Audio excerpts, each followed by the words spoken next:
Buen día, en esta ocasión hablaremos del movimiento moderno o también conocido como racionalismo.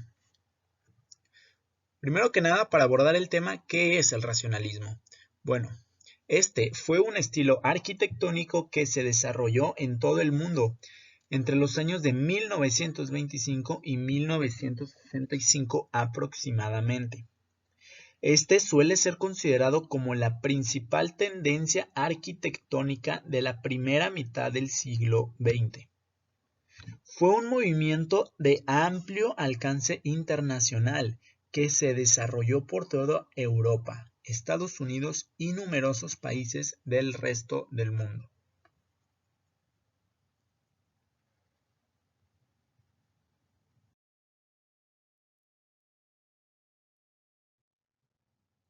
¿Qué es lo que busca? Bueno, esta corriente buscaba una arquitectura fundamentada en la razón, de líneas sencillas y funcionales, basadas en formas geométricas simples y materiales de orden industrial, como puede ser el acero, el hormigón y el vidrio.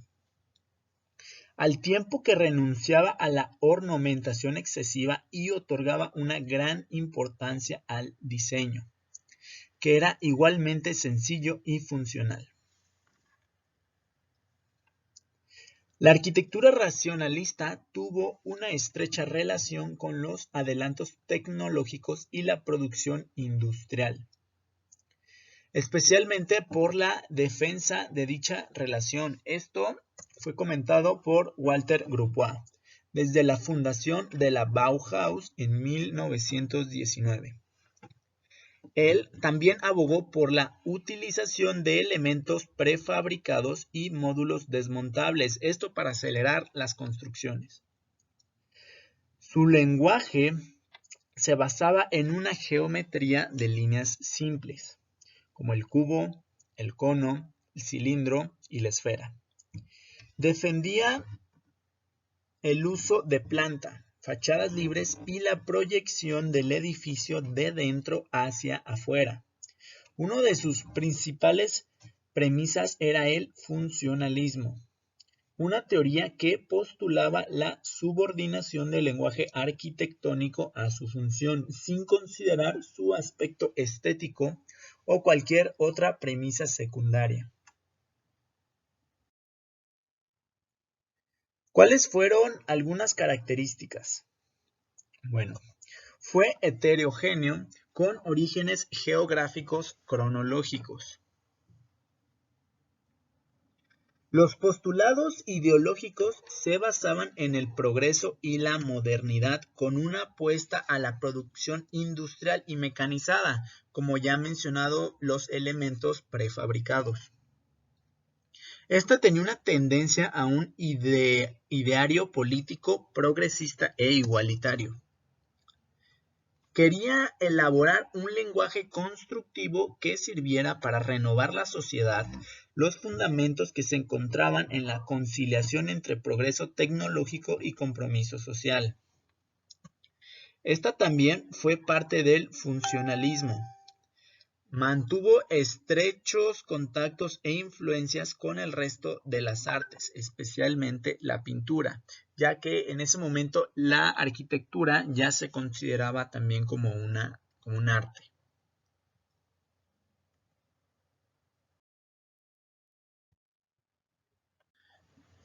Ok, pasemos a la historia. Bueno, el modernismo abarcó de 1880 a 1914. Fue un movimiento literario que impactó especialmente la poesía, aunque también fue utilizado para hacer referencia a distintos movimientos, en especial a la corriente de renovación artística que se desarrolló entre finales del siglo XIX y comienzos del siglo XX en Europa y América Latina. Este movimiento, en otros países que no eran hispanohablantes, recibió el nombre de Art Nouveau, estilo moderno o Jugendstil. Debemos mencionar que en cada país el modernismo tuvo características propias. El modernismo fue un movimiento que con su estilo generó ruptura con los estilos predominantes de la época. Este se basó en la búsqueda de una nueva estética, inspirada en la naturaleza y muy ligada a los elementos de la revolución industrial. Este marcó el cambio del paradigma que se tenía hasta entonces de esta corriente. El modernismo destaca la belleza artística de los objetos cotidianos. Una de las intenciones de los modernistas era que el arte llegara a todas las clases sociales, aunque no apelaba a las técnicas de producción masivas. La obra de los poetas modernistas reflejaba la primera expresión de autonomía literaria de los países hispanoamericanos. Dicho movimiento tiene como finalidad la separación de la burguesía y su materialismo. Se caracterizó por ser un arte refinado y estetizante. El estilo modernista demostró sus diferencias con el romanticismo, pero el realismo y el naturalismo. También adoptó y siguió ciertos puntos de dos movimientos líricos franceses de la segunda mitad del siglo XIX. El parnasianismo y el simbolismo. José Martí y Manuel Gutiérrez Nájera son los representantes de la primera generación de racionalistas surgida en el año de 1882 y terminada en el año de 1896. Su labor se basó en realizar una actuación de la lengua, principalmente en la prosa, aunque también en el verso. Con Azul de Rubén Darío culmina dicha etapa. Para dicha época se podían ver las grandes innovaciones en la palabra poética, en su obra en Chile, Argentina y España. Darío da muestra de una consolidación del modernismo como movimiento continental y se convierte en su síntesis más brillante. Ahora bien, en 1896 se edita Prosas profanas, el libro de Darío que oficializa el modernismo en Hispanoamérica. La segunda generación modernista tiene como referente a Rubén Darío, como máximo representante del modernismo. Los escritores de esta segunda ola continuarían el movimiento agradándole sus estilos personales. Algunos de los miembros de esta etapa son Leopoldo Lugones Ricardo James, Freire Amado Nervo y Julio Herrera. El racionalismo se dividió en dos etapas, la preciosista y la mundonovista. En la primera predominan los temas exóticos y símbolos de la antigüedad. Aquí el arte se encuentra ligada a una estética de evasión. Se eligen los paisajes versallescos y las innovaciones de la poesía francesa. En la segunda etapa se expone un valor de las raíces hispánicas de América y los temas sociales y políticos de la época, ocupando un lugar de enunciación importante. Las obras que mejor representan esta etapa son Darío, de Cantos de Vida y Esperanza, Santos Chocano y el Lugones de Odas Seculares. El modernismo se destacó por su amplia libertad creadora, sentido aristocrático del arte, el rechazo de la vulgaridad, la visión cosmopolita del hombre, aceptación hacia todo lo nuevo, correspondencia entre las artes. El modernismo utilizó temas mitológicos. También debemos mencionar que surgió una renovación de los recursos expresivos, supresión de vocablos gastados por el uso, inclusión de vocablos musicales y de uso poco frecuente. El modernismo logró establecer un lenguaje típicamente latinoamericano reconocido por los mismos españoles. Esta corriente es la base sobre la que crece la literatura hispanoamericana del siglo XIX, de ahí que radica su relevancia. Por un lado, aglomerados poetas que reanudan la gran tradición histórica, reanimando el idioma. Se afirma que luego de esa experiencia el castellano se consolidó más. El modernismo sirvió de ascensor para llegar al vanguardismo. Martí crea el modernismo junto con otros, con el fin de generar una renovación e independencia verbal. Él aseguró que el artista debe ser útil a los hombres. En suma, El arte es un instrumento que puede expresar las emociones humanas y mejorar la sociedad. Para este modernista, la escritura tiene la fuerza para transmitir lo inefable del alma y las aspiraciones y sentimientos del hombre americano, aunque sus obras no fueron publicadas en vida. Muchos de sus textos críticos se publicaban en el periódico de La Nación. En toda su prosa, las ideas tienen vigor y dinamismo. Las obras tienen ritmos brillantes y metáforas, riqueza de vocabulario y diversidad de recursos de estilo. Sus libros de poesía son Ismaelillo, versos sencillos, versos libres, floras del destierro, entre otros.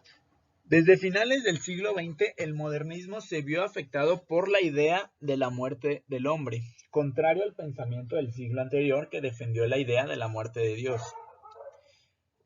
En tal sentido, a comienzos del siglo XX, la doctrina cristiana intentó estar en consonancia con la filosofía y la ciencia de la época, favoreciendo la interpretación subjetiva, sentimental e histórica de muchos contenidos religiosos. Por ello, las doctrinas modernistas fueron condenadas por la Iglesia. Lo anterior produjo poco a poco el detrimento de dicho movimiento literario. Un primer factor determinante en la aparición del racionalismo fue la apertura en 1919 de la Bauhaus, una escuela de arquitectura, arte y diseño dirigida por Walter Gropius, que preconizaba un estilo funcionalista de líneas sencillas y basado en la producción industrial.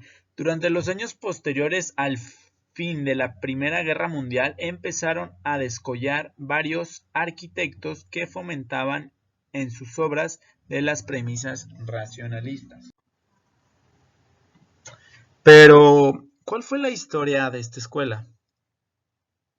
Bueno, la Bauhaus cuenta con 3 periodos históricos importantes. Su primer periodo con la dirección de Walter Gropius, su segundo periodo en el año de 1925 con su traslado a Dessau y el nombramiento de un nuevo director, Heinz Meyer, que más tarde sería destituido por Ludwig Mies van der Rohe.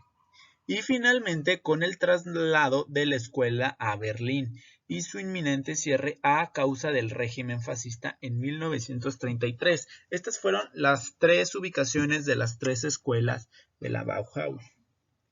En el contexto de creciente industrialización en Europa, el progreso tecnológico, la masificación y la producción en serie trajo consigo importantes cambios en el sector social y económico. El manifiesto de fundación de la Bauhaus alentaba el regreso de la artesanía y el arte como unidad y vinculación al ámbito social. Durante su primer periodo con Walter Gropius al frente de la escuela, se impulsó la enseñanza a través de centros de asesoramiento de oficios manuales, artesanía e industria que más tarde se modificaría en el plan de estudios por talleres donde trabajarían un material base con profesores como Gropius en el taller de muebles, Schlemmer en escultura de piedra y Kandinsky en pintura mural, por mencionar algunos. Su segundo periodo, considerado como el más prolífico, comienza en Dessau, tras difíciles negociaciones por una crisis financiera que los llevaría a mudarse en 1925. Inauguraron lo que sería una de las edificaciones más emblemáticas en el ámbito de la educación y la arquitectura, con ventanales en muro cortina y hormigón armado. En este periodo se uniría Marcel Breuer en el taller de muebles y Herbert Hayer en tipografía, entre otros. El ámbito político siempre estaría presente en la Bauhaus, debilitada poco a poco ante diferentes posturas. Gropius presenta su renuncia en 1928, destituido por Heinz Meyer y más tarde por Ludwig Mies van der Rohe, quien trató de excluir a la Bauhaus de cualquier conflicto político expulsando a estudiantes de orientación comunista. Su tercer periodo no duraría mucho, con la llegada al poder del partido nazi y el régimen fascista invadiendo toda Alemania. La escuela es finalmente cerrada por la Gestapo en 1933.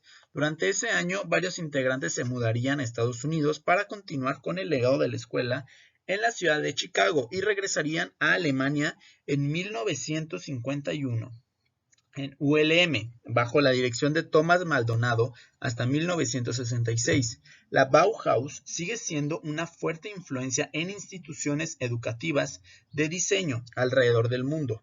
Posturas alejadas de las líneas divisorias entre las disciplinas y cercanas a lo funcional, un legado que permanece muy presente en la actualidad.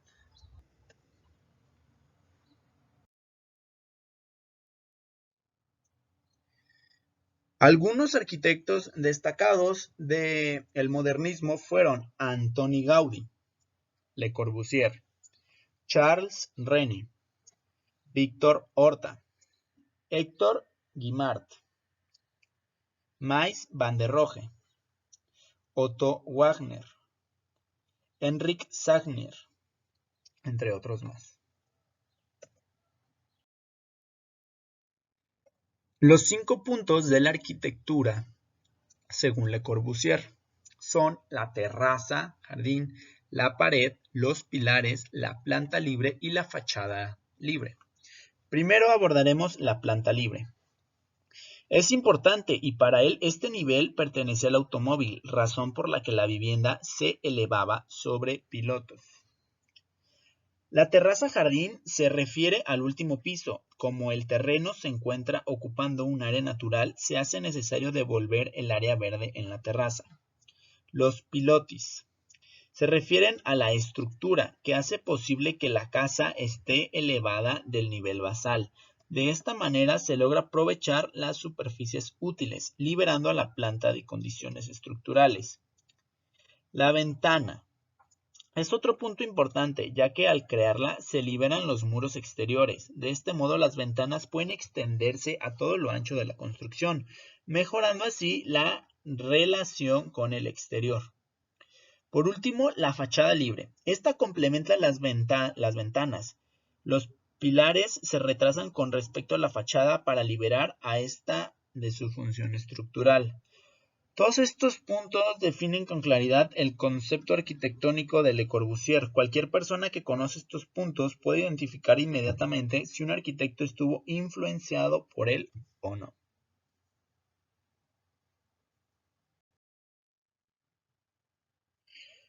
Edificios del siglo XX. Algunos de ellos fueron la Casa Batlló, la Basílica de la Sagrada Familia, la Casa Amatller, el Palacio Longoria, el Calvet, la Casa Vicenç Gaudí y Palau de la Música Catalana.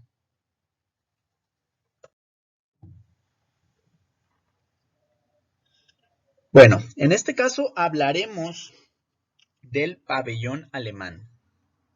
El pabellón de Alemania, diseñado por Ludwig Mies van der Rohe, fue el edificio de representación de Alemania. Es la exposición internacional de Barcelona, celebrada en el año de 1929, concebido como espacio representativo para albergar la recepción oficial presidida por el rey Alfonso VIII a las autoridades alemanas. El edificio pretendía simbolizar el carácter progresista, democrático de la nueva República de Weimar y su recuperación tras la Primera Guerra Mundial. En este edificio se constituye uno de los hitos en la historia de la arquitectura moderna, al ser una obra donde se plasman las ideas del movimiento moderno. El pabellón fue desmantelado tras la exposición de 1930 y reconstruido posteriormente en la década de los 80, en su ubicación original en Montjuïc, donde permanece abierto al público. El pabellón se encuentra ligeramente elevado respecto del entorno mediante un podio de travertino de dimensiones de 56.62 por 18.48 metros, sumando una superficie total de unos 1000 metros cuadrados. En el estanque trasero se encuentra la escultura Mañana, de George Colbe. El edificio explora los conceptos de planta libre y continuidad espacial. Y eso es todo. Gracias por su atención.